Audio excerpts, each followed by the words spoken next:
The Russian Empire had fallen into chaos. Revolution was stirring, and a man from the small Georgian town of Gori would rise from obscurity to wield unimaginable power. Joseph Stalin, born Ioseb Vissarionis Dzhugashvili in 1878, would transform the Soviet Union into a state ruled by fear, where millions would die under his iron fist. Stalin's early years were marked by poverty and abuse. His father, a shoemaker, was violent and alcoholic, while his mother was deeply religious and ambitious for her son. These formative years forged in him a ruthlessness and discipline that would later define his leadership, shaping the man who would instill terror across a vast empire. Educated in a church school and then a seminary, Stalin was exposed to both religious discipline and radical political ideas. His intelligence and ambition stood out, but he rejected orthodoxy for revolutionary ideology. He became increasingly drawn to Marxism, joining secret circles that sought to overthrow the Tsarist regime, setting the stage for his future rise. Stalin's personal life began in a quiet, tragic way. He married Ekaterina Svanets, a young Georgian woman, in 1906. Their marriage was brief but produced a son, Yakov. Ekaterina's death from typhus left Stalin grief-stricken yet resolute, further hardening his emotional detachment and relentless ambition for power. These early experiences, poverty, family tragedy, education, and marriage, shaped Stalin's character. The boy from Gori would grow into a revolutionary, and later, a dictator whose policies of terror and control would define an era. The seeds of fear, ruthlessness, and ambition were planted early, ready to bloom in the dark chapters of Soviet history. Joseph Stalin was born Ioseb Vissarionis Dzhugashvili on December 18, 1878, in Gori, Georgia. His father, Vissarion, was a shoemaker and a violent alcoholic, while his mother, Ketevan, was deeply religious and dreamed of her son becoming a priest. Poverty and abuse shaped the young Stalin's character, hardening his resolve. Stalin's childhood was marked by illness, including smallpox, which scarred his face. He attended the Gori Church School and later the Tiflis Theological Seminary, where he began questioning religion and secretly reading Marxist literature. His time at the seminary turned him from a devout student into a committed revolutionary. By the late 1890s, Stalin had abandoned theology and embraced Marxism. He became involved in underground revolutionary circles, spreading pamphlets and organizing strikes. He adopted the nickname Koba after a Georgian folk hero, symbolizing his new identity as a fighter against oppression. Stalin became a skilled agitator and bank robber, funding Bolshevik activities through daring expropriations. His arrests and exiles across Siberia hardened him further. Each imprisonment only increased his determination to fight the Tsarist regime, forging his reputation as a ruthless revolutionary willing to sacrifice anything for the cause.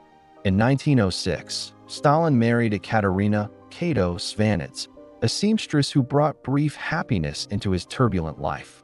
Their son Yakov was born in 1907, but tragedy struck when Ekaterina died of typhus later that year, leaving Stalin devastated and more emotionally withdrawn.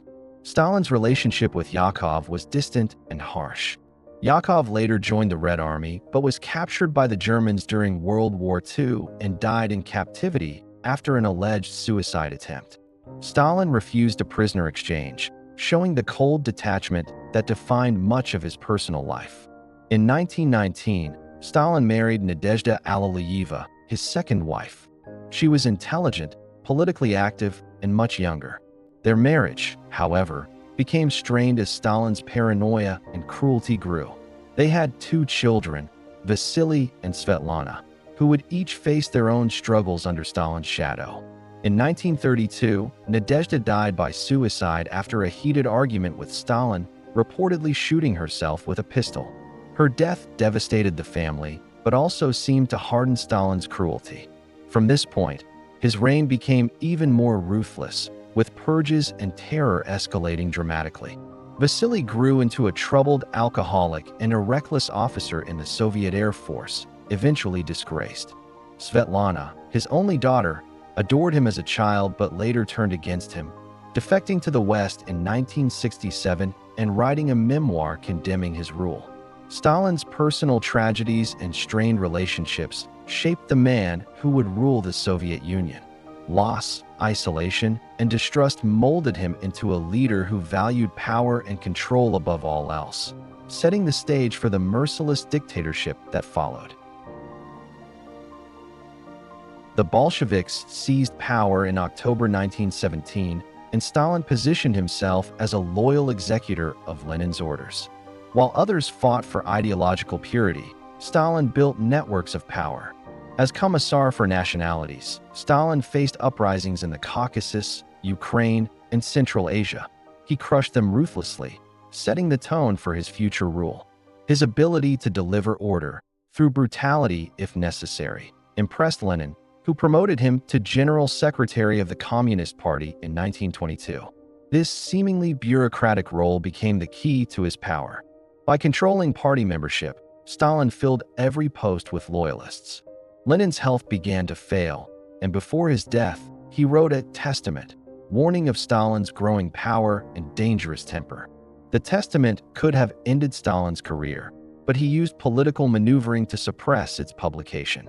After Lenin's death in 1924, Stalin staged a funeral that turned Lenin into a godlike figure, with himself as the guardian of his legacy. Trotsky, his chief rival, was gradually outmaneuvered, exiled, vilified, and eventually assassinated with Stalin's silent approval. By the late 1920s, Stalin had eliminated most opposition and consolidated power. He now ruled the USSR as its unchallenged dictator.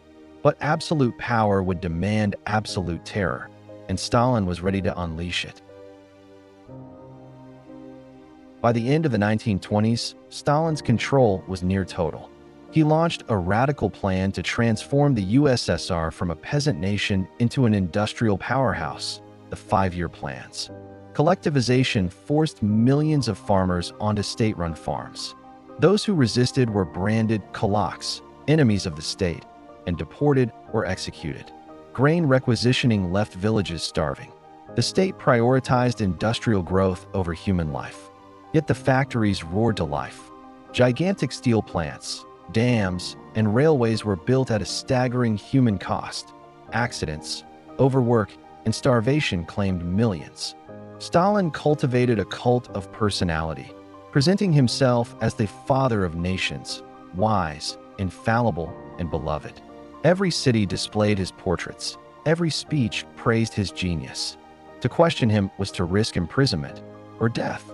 The first political purges began, targeting wreckers and saboteurs. Trials were staged, confessions extracted by torture. Stalin personally signed execution lists, approving the death of thousands with a stroke of his pen. Fear became the defining feature of Soviet life. Neighbors informed on neighbors. Colleagues denounced each other. No one felt safe.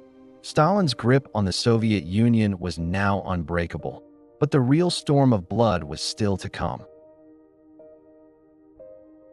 The mid-1930s marked the beginning of Stalin's most brutal campaign, the Great Terror. It was a purge not only of enemies, but of friends, allies, and even loyal communists. Former revolutionaries who had fought alongside Lenin were now accused of treason. Zinoviev, Kamenev, and Bukharin were dragged before show trials. These trials were pure theater. Defendants confessed to impossible crimes, plotting with foreign powers, poisoning wells, all under torture. Stalin's paranoia reached every level of society. Military generals were accused of conspiracy, decimating the Red Army's leadership just years before World War II. Entire families were arrested as enemies of the people. Children were sent to orphanages or labor camps, taught to denounce their parents. The NKVD executed hundreds of thousands in forests and prison yards, their bodies dumped into mass graves under cover of darkness. Ordinary citizens lived in constant fear. A knock on the door after midnight could mean you were never coming back. Stalin signed execution lists daily, sometimes approving thousands of deaths with a single flourish. By 1938, over 1 million people were dead, millions more sent to gulags. The USSR had become a nation of informers, prisoners, and ghosts. The Great Terror had broken the Soviet spirit and ensured that Stalin ruled with absolute, unquestioned power.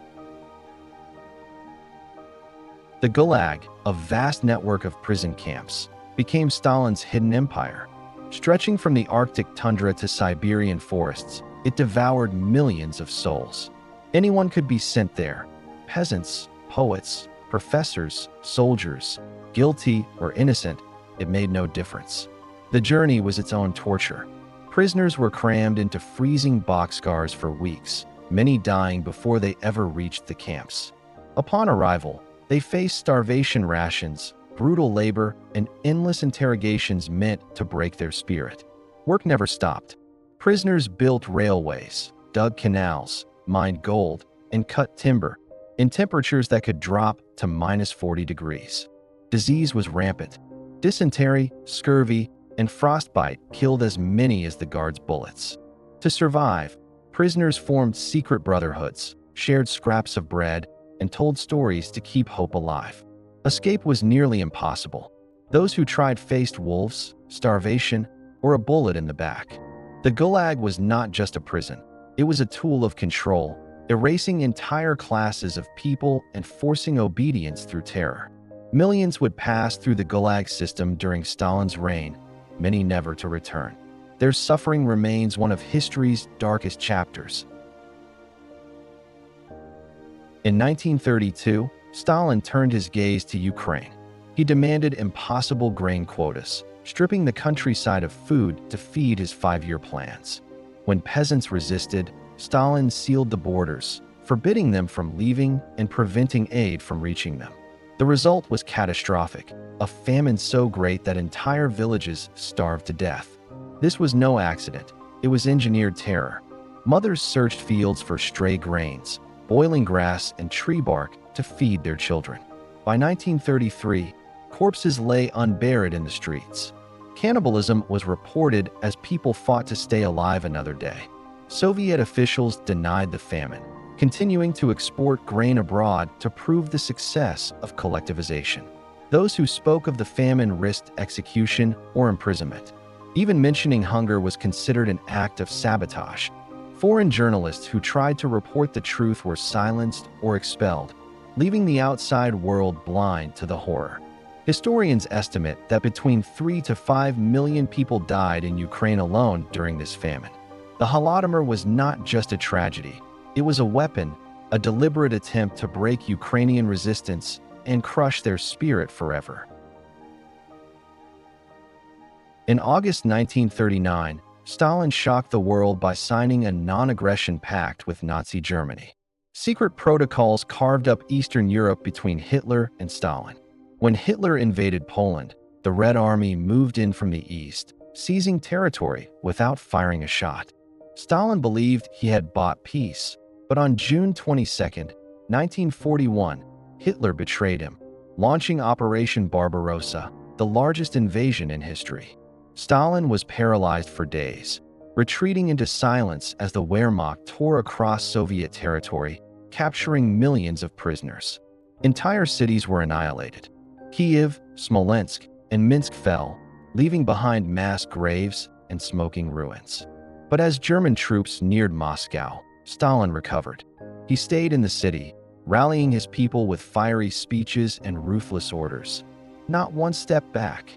The Battle of Stalingrad became the turning point. Soviet soldiers fought street by street, house by house, until the German army was surrounded and destroyed. The cost was staggering. Over 20 million Soviet lives lost during the war, but Stalin emerged as the savior of the motherland. As the Red Army pushed into Berlin in 1945, Stalin claimed half of Europe for his empire, planting the seeds of the Cold War. Victory made Stalin untouchable. He was now not just a dictator, but a global superpower's ruler, feared from Berlin to Washington. The war was over, but Stalin's fear of enemies never faded. He tightened his grip, turning Eastern Europe into satellite states behind what Churchill called the Iron Curtain. Communist regimes were installed across Poland, Hungary, East Germany, and beyond. all loyal to Moscow, all answering to Stalin. Inside the USSR, Stalin launched new purges, targeting anyone suspected of disloyalty, including veterans of the war. Jewish intellectuals and doctors were accused of plotting to kill Soviet leaders in what became known as the Doctor's Plot. Public show trials returned, complete with forced confessions, cheering audiences, and death sentences read aloud. Stalin's paranoia became personal. He no longer trusted his closest advisors. Even Beria and Molotov feared for their lives. Surveillance reached new heights. Citizens whispered only in private, and even children were taught to report suspicious talk. The USSR's nuclear program was completed under Stalin's watch, beginning a dangerous arms race with the United States. By the early 1950s, Stalin's health was failing, but his terror machine never stopped. More arrests, more executions, more fear. His reign neared its end, but he would leave behind a legacy of fear that shaped the world for decades. On March 5, 1953, Joseph Stalin finally died, not by assassination or coup, but after a stroke, lying for hours as his guards hesitated, too terrified to act. Millions mourned, weeping in the streets. Yet millions more quietly rejoiced, knowing the man who had ruled through fear was gone. Stalin had transformed the USSR into a superpower, but at a cost measured in tens of millions of lives lost to famine, purges, and gulags. His reign remains a warning of what happens when one man holds unchecked power, where the state becomes both executioner and God. Stalin's shadow still looms over Russia and the world. His legacy is both one of victory and of terror, a grim reminder that monsters can rise in any age. If you believe history should be examined honestly, without heroes, without excuses, then you belong here.